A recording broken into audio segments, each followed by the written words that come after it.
Balasta.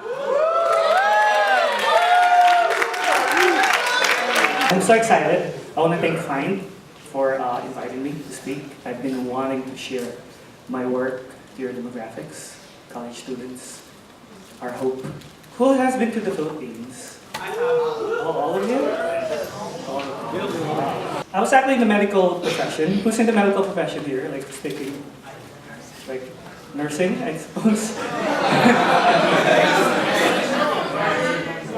I was an occupational therapist in the Philippines.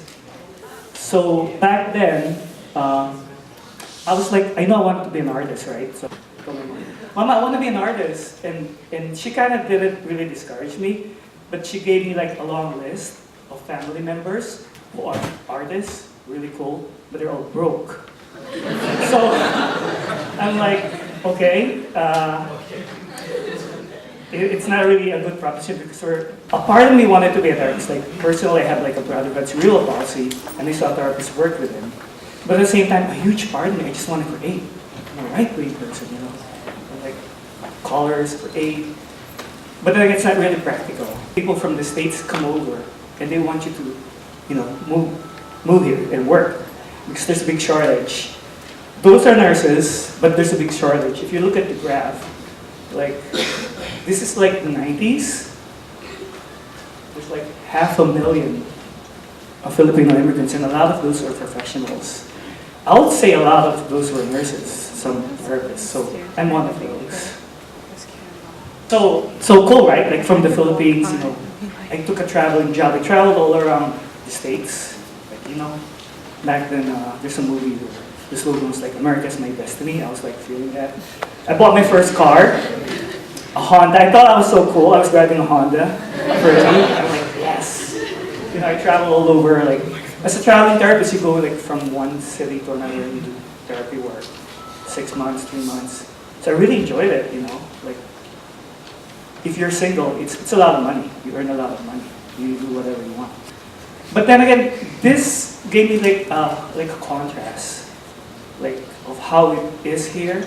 Like I had it so good, buy whatever I want, my Honda. And then whenever I go back to the Philippines, there's just a huge contrast, you know. So it really, before I'm not really ignoring that. I really didn't see it because I was in the Philippines and that was, you know, my world. But then again, I started living in the States. Like everything's so cool, convenient. Brought me back to what I would say my bliss, my calling. I wanted to be an artist. I want to do something. And the biggest thing is the haunting memories. Like when I was there, I was kind of exposed to kids who are really poor. So I shot in a garbage collecting town. I went there and held an acting workshop, like free, for people who live in mountains of Drexel, because I wanted to, you know, tell a story. But the impetus for that was it just haunted me. Like how can people live so poorly? And I'm like, you know, like maybe I can do something about it. So I'm going to show you a trailer of the film. Just keep an open mind. But this is like the beginning of my journey, my continuing journey, which I would say is really, really amazing.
Okay, so that was the trailer. It's actually, I wrote the script.